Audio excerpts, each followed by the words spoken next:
in a mirror. It's like looking in a mirror. Anyways, what we have here is quiet firing.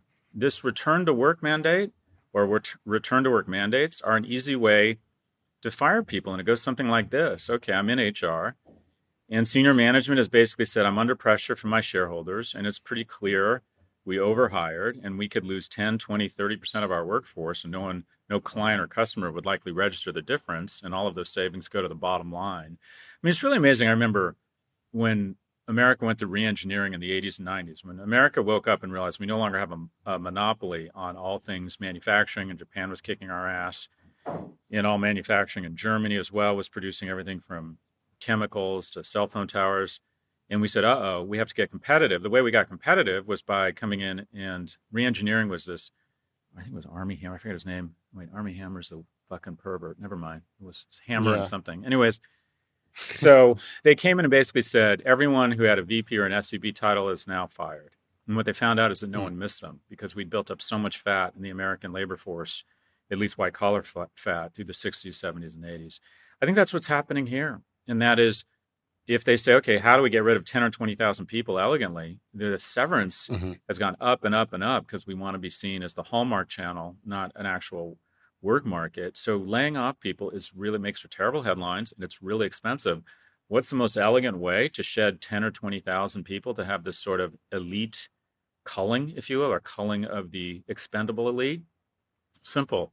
Back to the office mandate. And you can bet, Ed, that if someone is really good and has legitimate reason for why they can't be in the office, they'll make accommodations for them.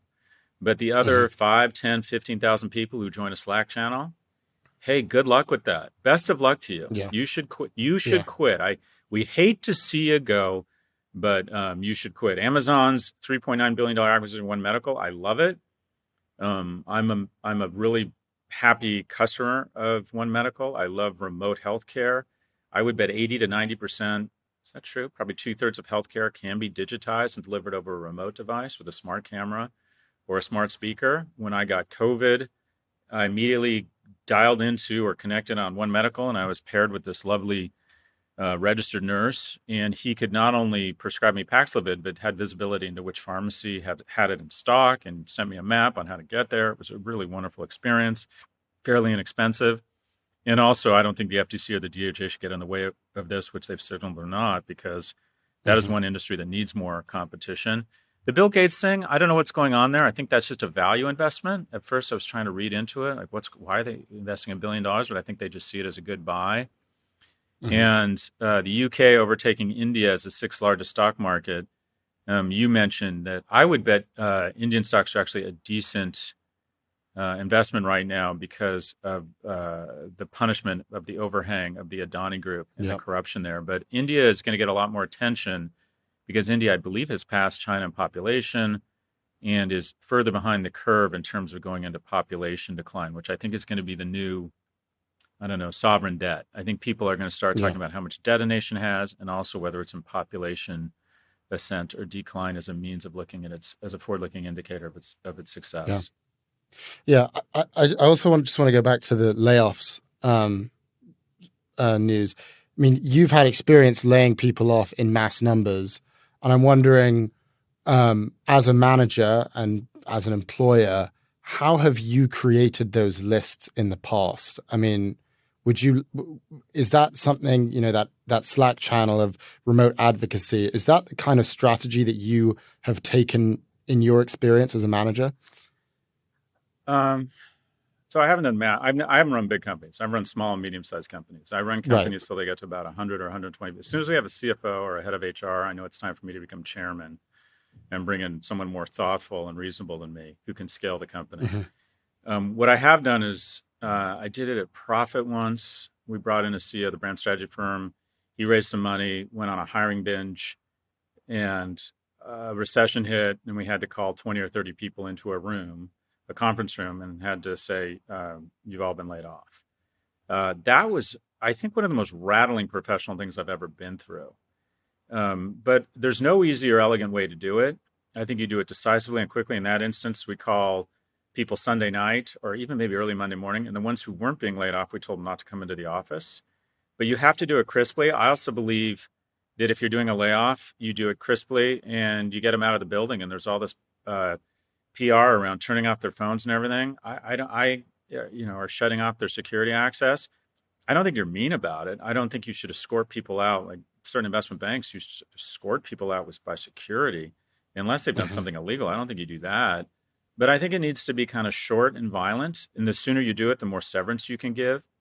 But we don't talk about this a lot. I think part of being a good manager is not only strategic hiring, but strategic firing. And there's two types of firings. There's layoffs where there's some sort of secular decline and you have to go through it. I think what you do is you task the managers with coming up with a list and say, okay, your group has 17 people. You need to pair it by 4 or 5 people, and you ask the manager. You ask your 6 or 8 managers to come back with their list, and then once they've done all the heavy lifting and the work and done the firings, you then fire 3 of the 8 managers. So Yeah. it's not look. There's no. Colin Powell said about Iraq when they're saying, we've killed 500,000 Iraqis. He said there's no elegant way to kill someone. I don't think there's a really elegant way to fire someone. I think you get right to the point when you sit someone down. You say, "We're letting you go." If it's a layoff, you just say, "We're going through layoffs," and Yep. unfortunately, you're one of those people. I don't think you get into an argument. I don't, because it's not going to change anything. I think what you immediately pivot to is how you're going to help them. And that is, we don't want you to be, you can be upset, you can be angry, but we don't want you to be scared. And you make sure, ideally, you're in a position where if you've done it early enough and you're a responsible manager, you can pay them decent severance, help them find another job, and try and be sincere about making, if you can, their experience there a positive experience by helping them transition to something else. But you do it crisply, you get to the point, and you try to be, the way I show empathy is I try to do it with as much severance as possible. Now, there's also what I call a strategic firing. And I think it's actually good for morale that when you identify someone that's not pulling their weight or is bad for the culture, to fire them crisply. Because Hmm. I think something that brings morale down in a company is you have good people working hard and they see someone who's not working that hard or not that good. And they think, why on earth am I working my ass off? I think a strategic firing is really important. We've done it. We've done it here at Prop G. I think when someone's not pulling their weight, you need to signal to the people that are pulling their weight that we value you and Hmm. we recognize, we notice things. And I think it's important. And you're not mean to people. You don't do it publicly. You don't humiliate them. Hmm. What most employees don't realize is that what I've always tried to do at companies with a firing is present it as their idea. uh, Hmm. and sit down with them and just say, all right, it's not working out. We're letting you go. How do you want to position this? Because Hmm. I think people are very worried about their rightfully around their reputation.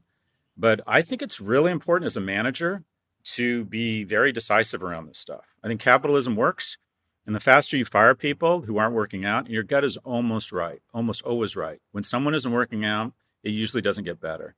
And in the Hallmark Channel version of startups, it's, well, they're in the wrong role, or we need to coach them more. It's like, no, fire them. They're not, small companies don't have the luxury Have the time. of Yeah. training or figuring that shit out. And what is really great, and we haven't been through this because we knew a lot of the people before we hired them at Prop G, but most of my small companies, the first couple of years are fucking Vietnam. It's hand-to-hand combat. It's hiring 30 people to get to the right 12. But Yep. once you get to the right 12, there's a certain hum to it and you can start growing again. But it's really, I'll also say one of the reasons I'm not going to be CEO again, I'm just don't want to fire anybody again. I have other people do Yep. it. I've outsourced it. I'm a wimp around it now because the night before, as it should, it just ruins your fucking night. You just ruins your Yep. night. And the whole day you're thinking about it and then you put it off because there's no doubt about it. You're disrupting that person's world. Yep. I don't know. There's no elegant way to kill someone, no elegant way to lay them off. There's just a less bad way. Yeah. I feel like my learning from all these layoffs has just been, obviously be really good at your job, try your hardest, try to be the best, but then also just make sure you never find yourself in a position where there's any excuse to fire you, even the smallest, dumbest reason. If they're going to initiate layoffs and they find one reason why you might be in that bucket, like that remote advocacy channel, just don't put yourself in that bucket. Just avoid any excuses that could be the smallest justification to be fired. Yeah, don't show up But yeah, I wearing the think same clothes as your boss on a pod. yeah, Little exactly. things, the little things. Isn't that? But let me ask you though, doesn't that make you neurotic and anxious? Doesn't I agree with you, but that's a lot to hold on to. Like, don't. Well, I'm not thinking about it all the Hmm. time, but I think that it's just a good system. Hmm. Try to avoid situations where, um, basically, just try to be courteous all the time. You should always be trying to do your best, but try to figure out what people want and figure out the things that people clearly don't like, and then just do your best to stay as far away from them as possible. I personally, no, I don't find that that's a neurotic behavior, but maybe I'm just a neurotic person. The other thing I would say that's an indicator of a good manager and a good company is it should never come as a complete surprise. And that is, I always say, if someone's not working out, we got to sit them down right away and say, these are the things that need to improve. And this isn't working. You need to improve these things. I Mm-hmm. think it's okay to lay off or fire people. I think it's unacceptable to surprise them. And that is, Yep. and this is dangerous, but all my companies, I used to put the financials up every month. We had a shitty month. If we kept having shitty months, we'll have to lay off people. I mean, I'm trying to be very transparent, and it's hard because people sometimes get chills and start looking for other jobs. But bringing someone in and saying, you're not footing to our expectations around our hopes for you in this role.